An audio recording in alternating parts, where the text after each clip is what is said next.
Hey, we're outside for BullsEYE this time. I believe that would be a first. Let's see. Football season started off in the IPF, which was good.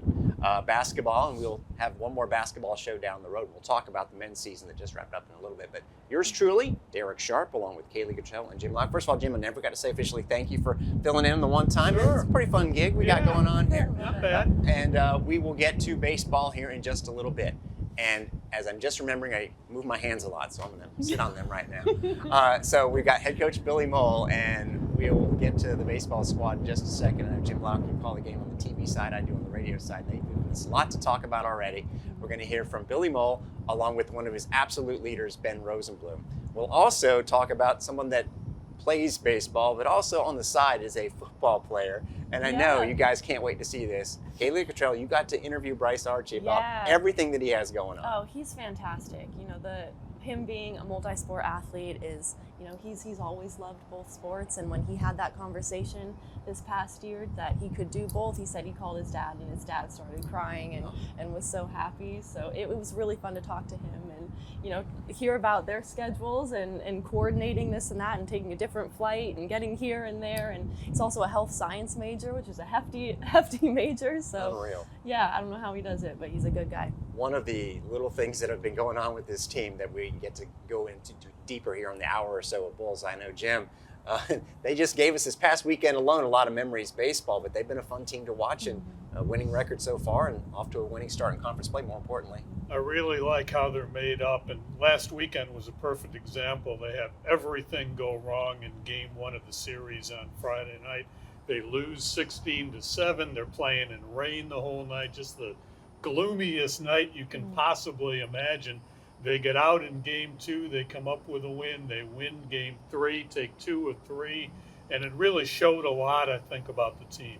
Yeah, and they've played an incredibly loaded schedule. You look at who they started off the season with: Indiana State, UConn, and Florida State. All these teams that are in the top 20. UCF is a top 10 team, and now in conference, they're 2-1. And again, we'll talk to Billy Mohl in just a little bit, and Ben Rozenblum.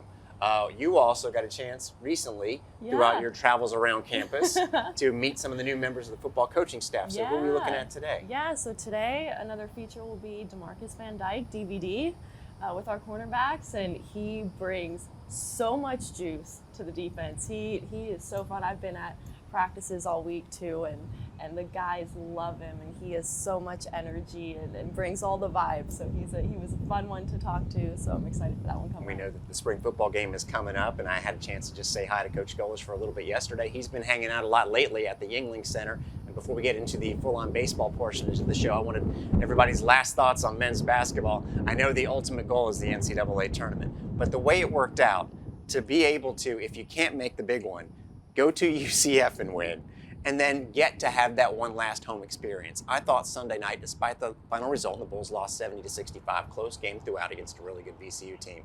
I thought that was a pretty memorable way, and the crowd was fantastic. I think when you look back on this year, you can argue all day long what's the greatest year in men's basketball history. There's no right or wrong answer. Maybe this was it, maybe it wasn't because it was the NIT. But I think what made this year so special is that it came from absolutely nowhere. Yeah.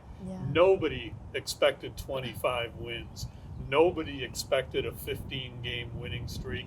Nobody expected the crowds that we saw at the end of the season in the Yuengling Center. That's how this year will be remembered. And it was, you know, for somebody that's been through a lot of seasons with that program and with that team, it was just great fun to be a part of it. Caylee, I don't know about you, but myself being there, but we have the radio calls, and I listen back and cut up highlights, right, with Jim Lighthall and Joey Johnson. And at the very end, they were getting worked up emotionally. I think this team sort of stuck with us in a different way.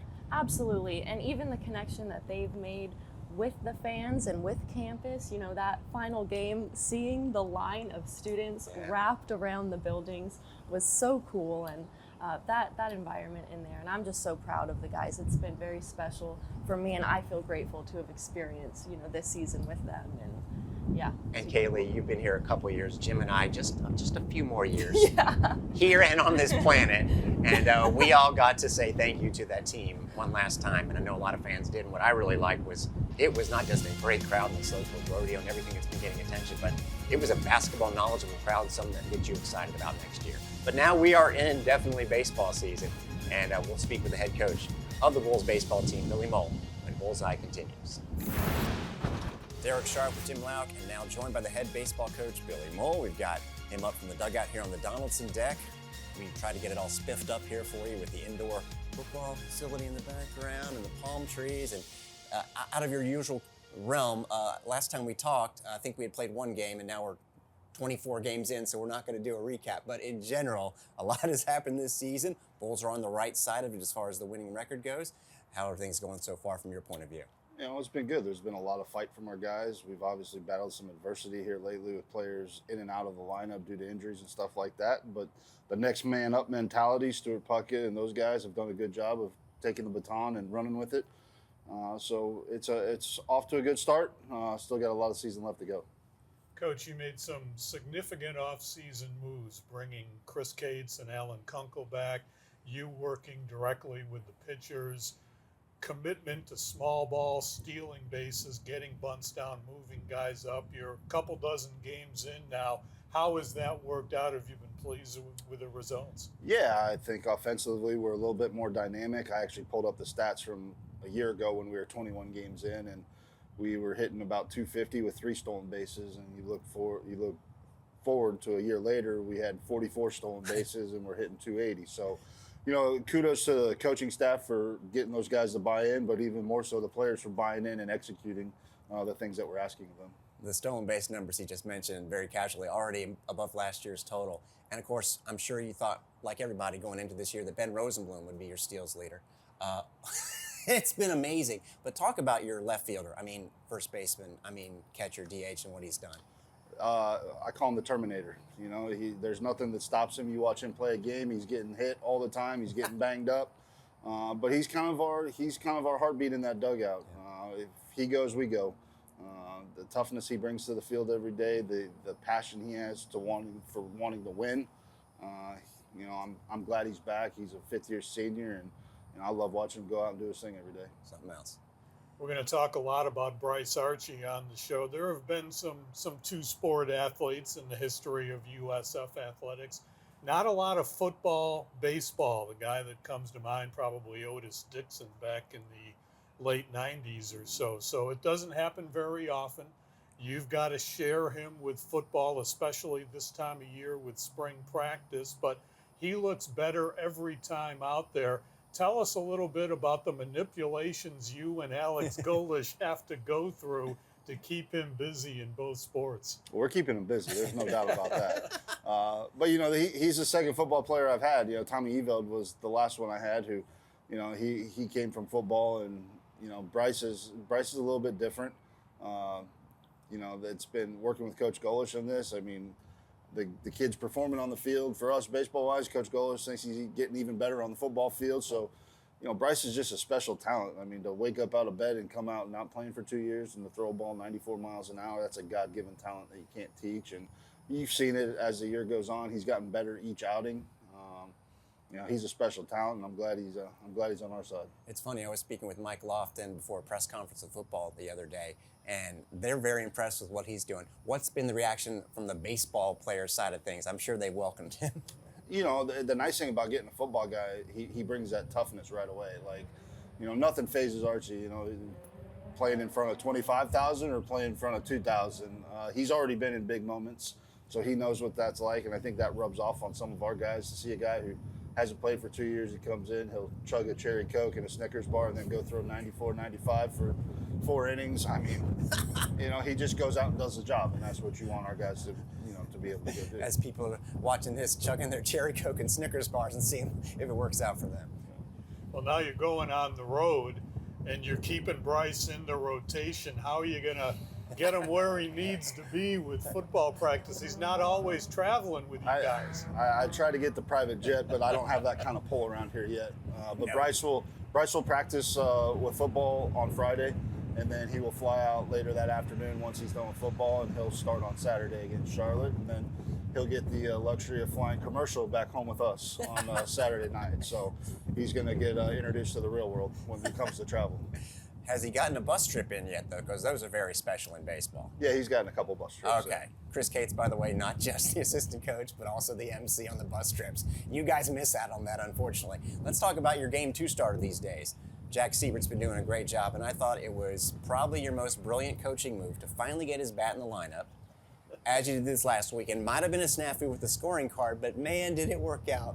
Not just pitching-wise. Take us through that. Yeah, I mean, Jack's finally kind of settled into what we thought he should be in terms of going out there and giving us 5-6 innings, quality start every time. You know, he's obviously got more velo this year and stuff, and again, he's back to pitching again. So, you know, then the bat in the lineup, I don't know if you guys saw him on deck. He was waving at his mom. He was waving at his dad. I'm like, Jack, you're getting ready to hit. You need to pay attention. And then he goes in and gets a sack bunt down. And the first thing he came back to the dugout and said, it's not that hard to do, is it, fellas? Oh, my gosh, of course he said but that. it was fun. It was fun to see our guys pull. It was fun to see that dugout erupt. Brought us a new sense of energy during that game. And you know, I don't know if we'll see him back out there again, but it was a cool experience for him. Well, it was a critical series. First in Sure. conference, you drop the first one, then you get that big win. And guy that scored one of the key runs in that Game 2, he kind of got overshadowed at the plate by Siebert, but Chandler Dorsey drew the walk, scored a key run. Yep, Chandler put on the uniform and stood in the batter's box. Yes, he actually did. drew a walk That's all and you then gotta scored. do So sometimes. I was more worried because he was on base for a while that if he was going to have his legs under him to close out the ninth, and I think he was a little fatigued after that. But you know, I mean, pitchers are athletes, as they say. Important series victory, obviously, to get it going in conference after losing the first game. And a guy that carried you all weekend long and has been doing so well this season, just got named the AAC Player of the Week. John Montez has gotten that batting average up above 400. People might not realize this. A couple weeks ago, he had a little bit of a shoulder situation, and you've had enough injuries to worry about. You don't want anybody else out of the lineup, but he's been huge. He's been absolutely huge. You know, he is a calm, cool, collected senior.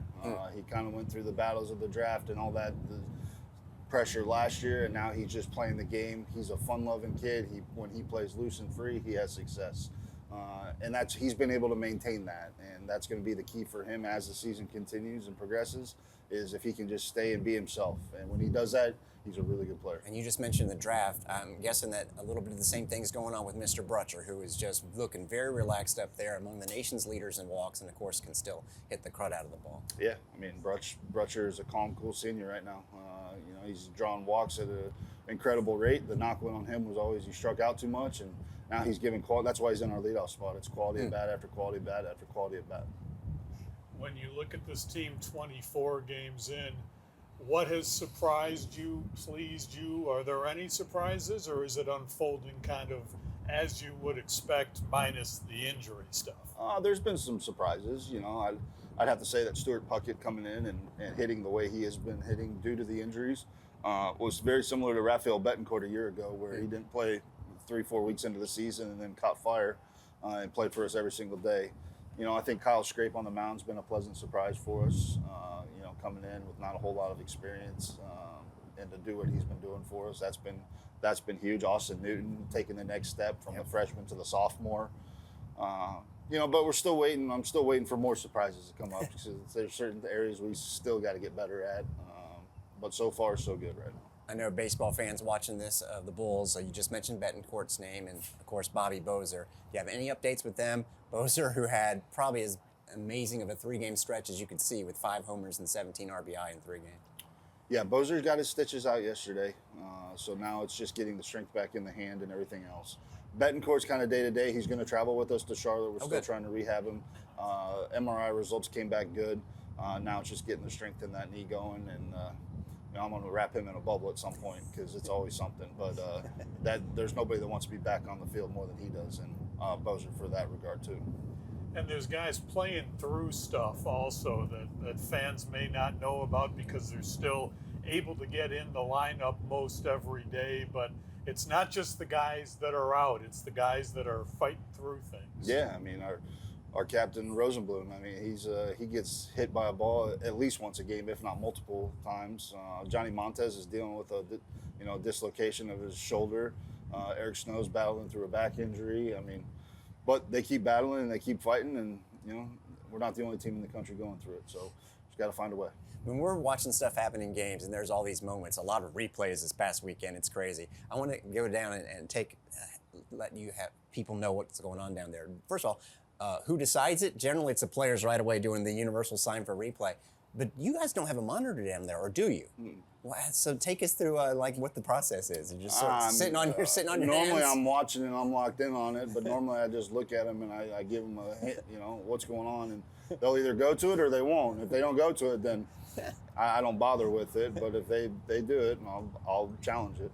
And then the other thing that people might not realize is, I forget the opponent, but it was one of our opponents that was trying to do, they do this sometimes at a basketball game, the fake shot clock to try and get you. You can't do a fake pitch count clock. You got that big pitch count there. I'm sure you are a fan of the game being sped up. At least us broadcasters are. What do you think? Oh, I love it. I think it keeps the game moving. I think it shortened it significantly, because I remember being out here 4 or 5 hours at times for a 9-inning game. When Jimmy Herget pitched, we were out of here in 2 hours. But yeah, I think the pitch clock's been great.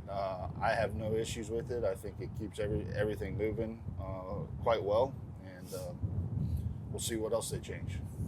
You have gone back to your roots a little bit, working directly with pitchers. Not to say you didn't have involvement before, but it's more direct now. We talked to a couple of pitchers before the season about it. They were really excited about it, given your playing career, your career as a pitching coach before taking over the head job. How has that been for you this year? Is it fun? Yeah, it's good to be back in the element. After kind of taking a hiatus from it for 2 years, and them having a different voice for the previous 2 years, getting my voice back over everything. It's challenging in some ways, but in other ways, the ones who have bought in and have gone, you're seeing the results out on the field. So yeah, I love it. There's still work to be done. That's probably the one area of improvement we need to see throughout the rest of this year. Guys got to step up, and we got to throw the ball a little bit better. Well, Billy, thank you very much for joining us. If you guys can't tell, the wind is blowing out here. It always is here at the USF Baseball Stadium. So next time we see you on this show anyway, we'll be getting closer to Clearwater, and hopefully the Bulls continue to rise with the standings. Thanks a lot. Appreciate it. Thanks, Coach. We talked about that Ben Rozenblum character. He'll be joining Caylee and Jim in just a few minutes.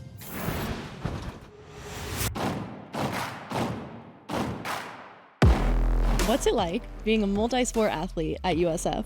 It's amazing. You kind of get the best of both worlds. You got football fans, you got baseball fans. You kind of bring those two together, and I'm just trying to be the best I can and do good for the Bulls. A quarterback, a pitcher. You obviously have a heck of an arm. Walk me through your journey and when you realized you could throw. It's really been since I was a little kid. I've always been like the hardest thrower on the team. I wasn't always the biggest, but my arm has always been the strongest. So that kind of led me to be who I am today. How do you think baseball helps you in football? And reversely, how do you think football helps you in baseball? I would start football helped me in baseball. Throwing a heavier ball every day kind of helps me with the velocity and all that comes with, baseball. And then baseball to football, like the different arm angles, playing shortstop also, not just pitcher, different arm angles, having to deal with different awkward throws, kind of helping me on the football field. How do you balance the sport so well? USF kind of made it really easy. We got football in the morning, we just finished practice, and then usually if we had a game yesterday, so we won't have practice today, but Tuesdays usually I come to football, and then afternoons is usually baseball, so I usually just go to practice, throw, hang out with the guys, and it's really not that hard, just trying to fit everything in with school and just, being the best I can. I've kind of always been doing this. I was a 3-sport athlete until my junior year of high school. I had to put down basketball. I was kind of getting too much. And then as I kept growing, and then as my senior year came, I kept getting recruited in both, Came over here. Goalish told me just to take a year and, kind of see how things go. And then as the second year came, I progressed on the football field, and he said, let's do it. Let's go play baseball. What was that conversation like when you wanted to be a multi-sport athlete? Because last year you were on the football team, and this year you're on both. The conversation was amazing, really. It was a kind of relief for my family. They've always been wanting me to play both. They know my talents.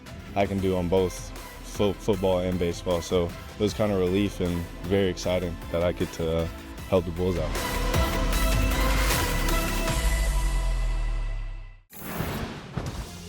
Welcome back back to BullsEYE. Caylee Cottrell joins us as we continue to talk baseball. Ben Rozenblum is with us. Ben, left field, second base, first base, DH, catcher. If I asked you which one you prefer for the next game, which one you going to take? The answer that I go with is wherever Coach Billy wants me to play.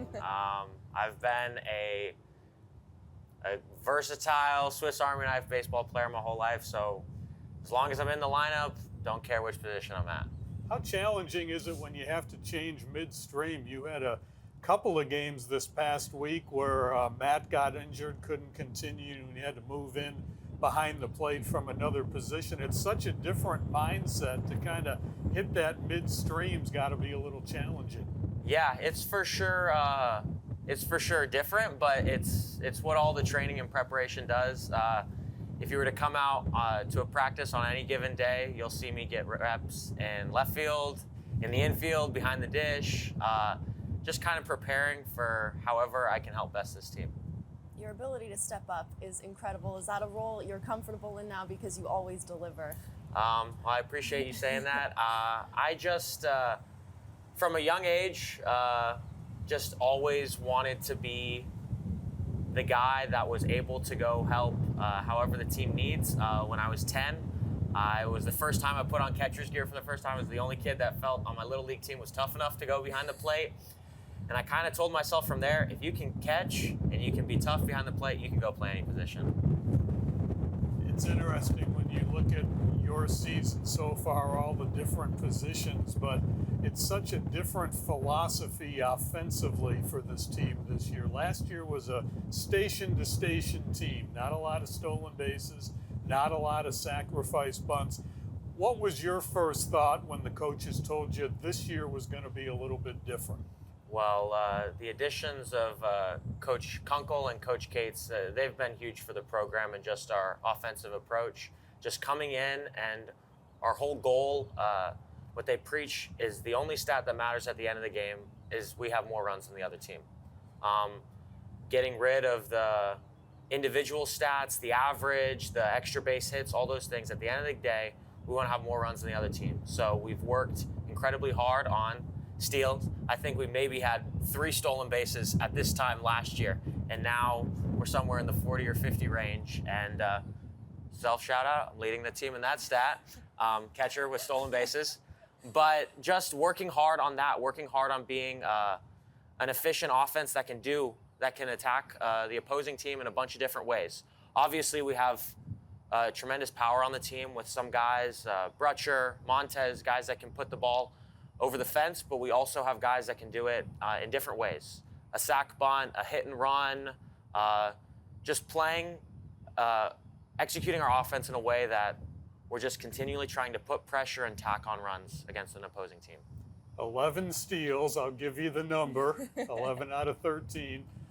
How is that coming about? What's your philosophy on base? Obviously, you're very aggressive. Sometimes we'll see this team run a double steal when they've got 2 guys on, but you have been consistent in swiping bases.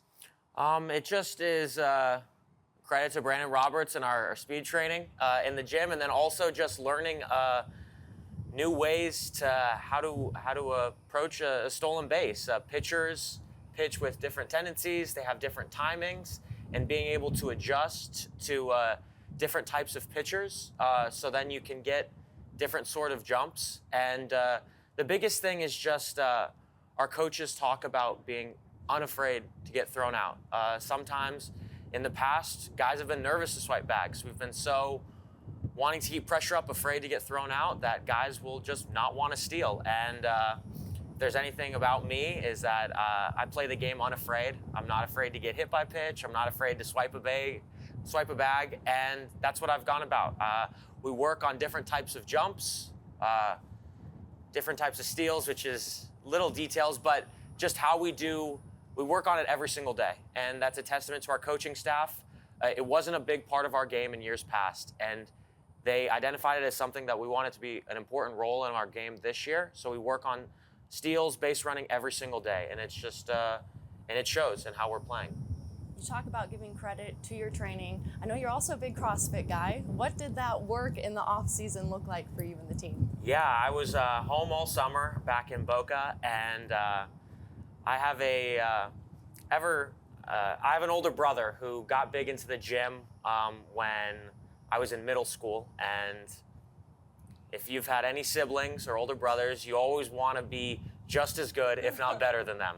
So a lot of credit to my older brother, both my brothers, just pushing me over the years, but I got big into CrossFit, weight training, strength training, and I love it. I love the competitive edge. I like working out, but you're also trying to beat people when you work out. And it's just, you can't take the competitive nature of an athlete out. When whatever I do, I want to be the best. So it was a different style training. If you know anything about CrossFit, it's anything from running a 5K to walking on your hands to doing Olympic lifts, and I love it. I love just being similar on the baseball field. I love being versatile. I love not being unable to do anything. I want to be able to push myself, push my body the best I can, and it's done a lot. It's kept me on the field. The way I push myself in the off season allows me to still be able to play, even in spite of minor bumps and bruises along the way. So it's a big part of my game. I've also talked to Jack about the muscle he's put on. So how much of a difference does that power make for the team? It's really big how you do everything in the off season, because when we start getting into these busy weeks, we got, you play 4 to 5 games on any given week.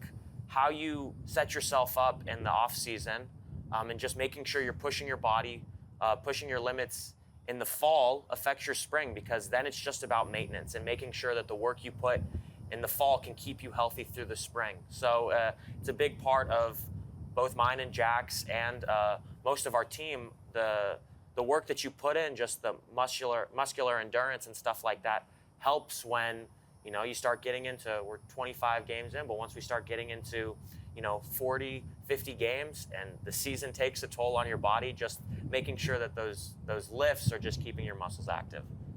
Ben, last year was not an average year for USF baseball. Team kind of struggled.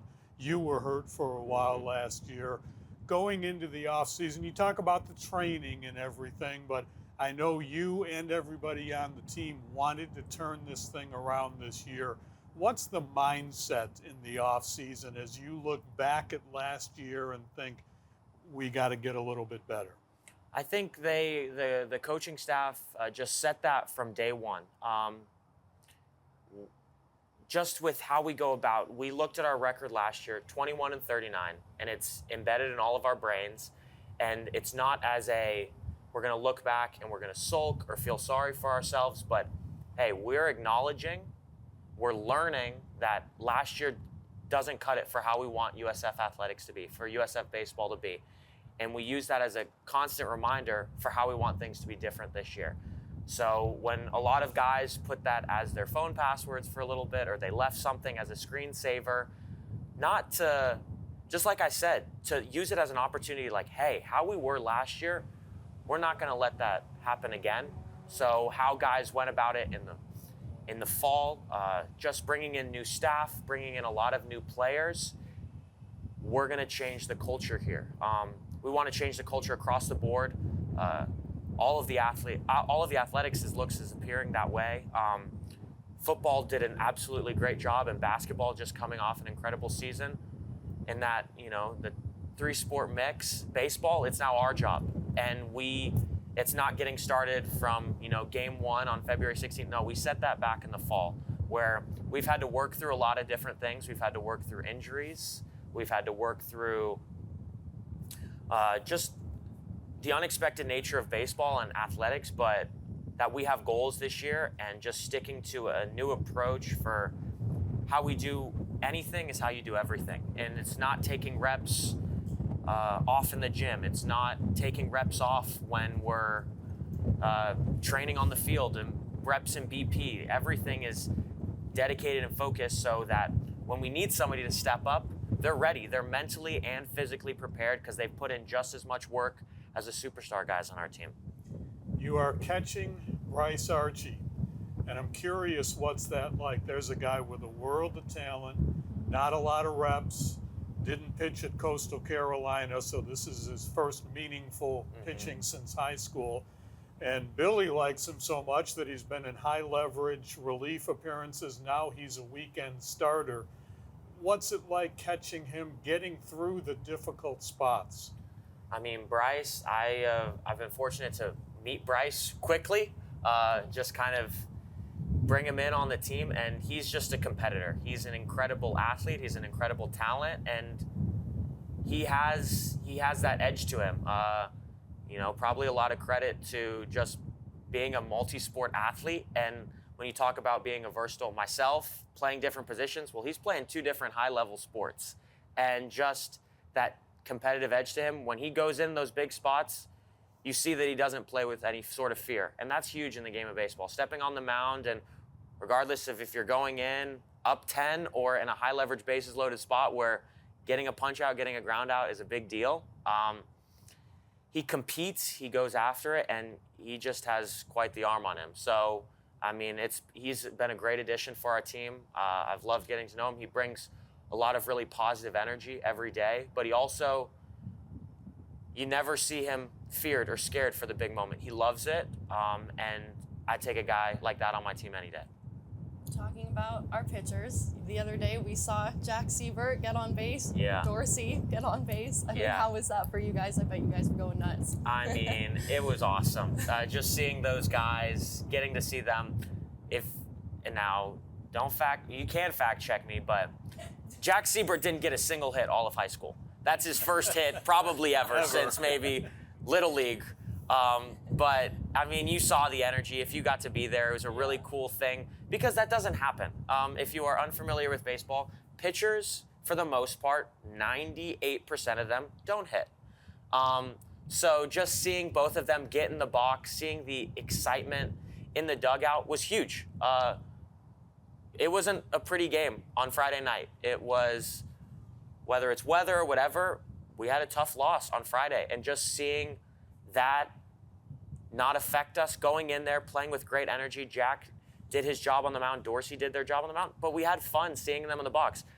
He got a hit. He executed a sac bunt. I mean, we work on that as hitters a lot. They've never worked on it before, but it's just a credit to them and just playing loose. Going back to what I said earlier, when you aren't scared of failure, it does you great benefit in this game. If you go up to the plate or you're in the mound or anything like that, you can't play this game scared. And those guys both got in the box, and they're pitchers. They're not expected to do anything great, and they went in there and they had fun, and they used their competitive nature as athletes to go in there and compete, and they were both rewarded because of it, and it was awesome in the dugout. You are such a supportive teammate, and I know you talk about culture. You are such a leader on this team as well, experienced, one of the older guys on the team. What does it mean to you to influence the younger guys coming up? Well, thank you. I've been so grateful to be a part of this team, to come back. I remember how I was when I was a freshman. I remember how I was when I was a transfer. And I just know how important that is to just have somebody older that makes you feel welcome, that brings energy every day, that holds you accountable, and that can be somebody that you turn to when the things are going really good, but also when things are going really bad. And in baseball, everybody says it's a game of failure. So just being able to have somebody that can ask you questions about, hey man, my body doesn't feel right, or hey, my mind's not feeling too great right now.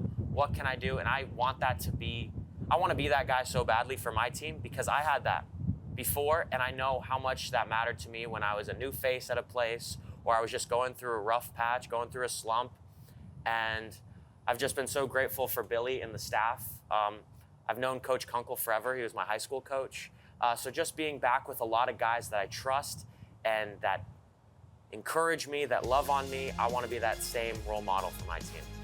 A lot of travel coming up, Ben. Keep it going on the road. Thanks a lot for taking time for us today. Ben Rozenblum from USF Baseball. Stay with us. More of BullsEYE coming up.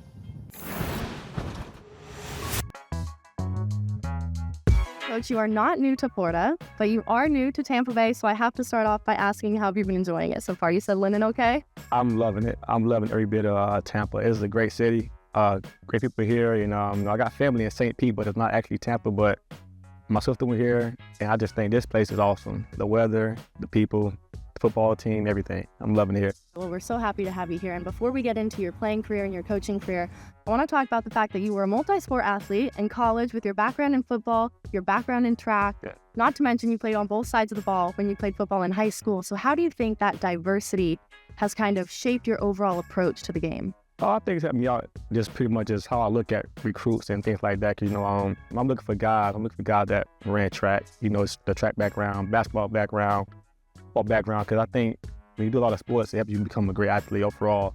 And that's how I look at things as far as I'm recruiting kids. And now getting into your playing career, you played for 6 years in the NFL. What did you learn from that experience that you are now using as a coach today?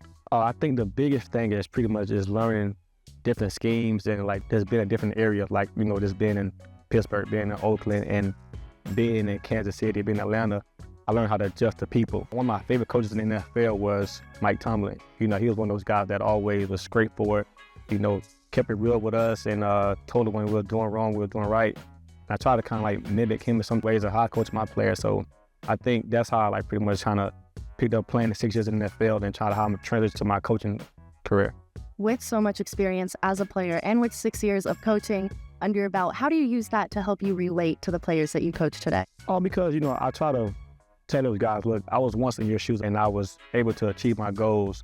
So I try to tell the guys, look, man, I have the blueprint to get to the NFL. Just trust me, and that's what I try to do, try to put myself in their shoes. I know they got a bunch of stuff going on as far as academics, their social life. So I try not to put too much on them, but when I get a chance to, I try look, man, I was once in your shoes, so just trust me sometime, all right? Amazing. Well, to close this out, I have some rapid fire questions for you. I'm ready. Okay? What are you listening to pregame? Pregame, which DVD? The Young DVD or the NFL? Okay, Young DVD, I'm listening to Boosie Boo. NFL DVD, I'm listening to J. Cole. Anything now? I'm on, don't judge me right now. My son, shout out to DJ, he put me on this rapper, Babyface Ray, that's the guy name. Babyface Ray, yeah. If you could have dinner with any pro athlete, past or present, who would it be? Muhammad Ali. I like that. Muhammad I Ali. like that a lot. Who would be on your football Mount Rushmore? I only got 4. Okay, Sean Taylor. And 2, Ed Reed. My first TV coach in the NFL, Rod Woodson. And number 4, I got my guy, Coach Alex Golden Show, man. AG, man. I gotta throw AG on that, man. Elite answer right there. I gotta put him on that, man. And lastly, if you could go back in time and witness any sporting event in history, what would you want to experience? I was always hear about the Wilt Chamberlain 100-point game. I would love to be a fan to see that happen, to see a guy put up 100 points on 5 of the guys. I would love to see that. I can get behind that. I love it. Well, thank you so much for taking the time today. All right. Thank you for having me. Love it. Here on a sunny day, and might as well get ready for the heated part of the tennis season in more ways than one. Here with Alvin Tudorica, who has been here now your 4th year, correct? Yep. I lose track sometimes because you've been Last around year. for a while. Yeah. It's Senior Day this weekend. Yep. It's International Day, which I think there might be one non-international on your team. Did you think about that? Or are they all international? I think everyone's international, yeah. And you're from Toronto. Yep. You still a Maple Leafs fan, or have you become a Lightning fan since you? I always bust them about that. I'm gonna stick to Toronto. Grew up hockey or tennis Yeah. and hockey. What was your big sport that you maybe could play and be a fan of? It was a lot of sports, but I'd say I grew up with obviously tennis and soccer until about 11-ish, when I started focusing more on tennis. On tennis. But I mean, every Saturday night is this thing called the Hockey Night in Canada. I know that. Is that the good old hockey game theme song, TV song, or is that separate? I'm not sure. I know that song though. Okay, but we're not going to sing it. Don't worry. But so Saturday night was your big thing? yeah. So almost every Saturday I'd watch Hockey Night in Canada, and I always looked forward to Saturday nights because of that. I'm picturing you watching. I'm trying to pull back some names as far as famous Canadian tennis players. Was there anybody that you watched and like, I want to be like him someday kind of thing? Or it could have been an American player, I guess. I'd say it wasn't really a Canadian tennis player because there was a few like Milos Raonic. He was number 3 in the world, but I'd say it was more Rafa. Because Yeah. I mean, he's so dominant, one of the GOATs of the sport, and he's a lefty like I am. So There you go. Well, you that's- know, people would just assume you'd become a GOAT here, but you know, you started off just playing a few matches as a freshman, which is about what you'd expect. And folks, as a sophomore, you did something incredible. You started back at the 6 courts, then you started playing some 5 and 4. You went on a 14-match winning streak, which I don't care what position you're playing. When you think back, is that almost hard to believe? Yeah, it was. I mean, I started the season 2-2 Right? at 6, and then one of my teammates got sick, so he didn't travel to the next trip, so I got bumped to 5, and then for some reason, I mean, from there, just the rest is history, I guess. I mean, 14 in a row, 9-0 at 5, then moved up to 4, and I mean, yeah, it was like a dream season for me. Like a month and a half without a loss. So for people not familiar with the college tennis situation, first of all, you play doubles. He's really good at that too with your buddy Eric. And then it's 3 courts. Whoever gets the 2 wins first takes the 1-point lead. And then there's 6 singles matches. So your top players on the 1-2 court, and then it drifts down to 6. But they're all, I mean, I come to a college tennis match and you couldn't tell me which is 1 and which is 6. And you've seen it from all angles. Is there much difference? Yeah, no, definitely. I mean, when like you said, I was on the 14-match winning streak, I felt like I was playing 5 and 4 near the end of the season, but I definitely felt like I could even definitely have a competitive match with our 1 and 2 guys. And I would back myself, especially feeling like I'm not really losing in that time period. So yeah, it depends from team to team, but yeah, a lot of teams are pretty deep like that. But speak to since you've experienced it from every level, is there something small, I mean, that separates those guys that, you know, thrive at the top spots? Because you've got, and I'm sure there's a little bit of a mental angle to it as well, as like, okay, it's going to be tough every time out. And you look at his scores, I mean, every match is close. Every match is going to a 3rd set. Yeah, I definitely have to agree, maybe even correct you on the little bit of a mental. It's a lot of a mental Makes sense. factor. And again, like college tennis is also a lot momentum based. You win a few matches and then you feel you gain momentum, and it's tough to break that momentum. And sometimes, unfortunately, it can go the other way. You lose a few matches and then it's kind of tough to get out of it. But I mean, it's all part of it. I had a few tough losses this season where it was tough mentally, but I mean, you just have to try to work and get out of it. Whoever you're playing is going to be good, but whoever the Bulls play is going to be good. I mean, you look at this weekend, it's a couple of ranked teams. The Bulls are in the rankings themselves. But could you speak to that part of it? Because not only has Ashley Fisher, the head coach, laid out such an incredible schedule. They just came back from San Diego, where you guessed it, 3 ranked teams. But also with that, getting to go to some pretty cool places. That part of it has been fun, I'm sure. Yeah, I mean, that's definitely one of the best parts about college tennis. I mean, just the whole experience. How many people get to go to across the country just to play something you've always grown up doing? So that's something maybe sometimes people take for granted, but us as college athletes are definitely very fortunate and hopefully grateful for that. So, yeah. Well, they were just in San Diego, which is now his second home, because I'm going to brag on you a little bit, and I want people to understand this. Generally, until recently, the college, from a team angle, the college season is fall and spring. Fall is more about individual tournaments. It doesn't count for your team ranking. And then the spring is when you play team versus team. So in the fall, this year it became something where they decided, I think this is a good move, to have the individual championships get held, because normally after the team in the spring is decided, then the individuals, a lot of whom have just worn themselves out, have to play for an individual title. So all you had to do was go, was it Georgia? Georgia Tech? The regional, yeah, it was at Georgia Tech, yeah. So the Southeast Regional was a 64-player field with Florida State, Miami, Georgia Tech, Georgia, all the Southeast teams. And only the ones that made the final, that'd be 2 out of 64, advance to the national. And my man here won 5 matches and did. He finished second, who cares? He got to go to San Diego and was a national quarterfinalist. Was your expectation level high at all going into that? And then you can't break it down match by match because I know so many crazy things happen, but correct me if I'm wrong. Every time it looked like somebody was going to win a set, the other person did. And fortunately, you were losing in most of the sets, meaning you won most of them. Yeah, I mean, yeah, I feel like expectation plays a big thing. I went into that not really having expectations, just wanting to go out there and take it one match at a time in my last fall. And yeah, I mean, it kind of, expectation sometimes works against you because I made it to quarterfinals of nationals, and then going into this season, I kind of had these expectations of keeping it, and then that's when sometimes it goes the other way. And back to the mental thing too, yeah, right? Again, yeah, it's all mental. A lot of it's mental. So yeah, I went in there not really having expectations, very close to losing a lot of matches, and luckily, I mean, it ended up going the way it did. Wish I could have won regionals, but definitely still proud of what I did. But yeah, expectation, big part of tennis. And that'll just set you up for being ready for, I'm guessing, anything in the future. As we start to wrap it up here, yeah, this weekend you guys got a lot more season to go, but you're playing again on Friday. It's going to be senior day, and then Sunday is International Day.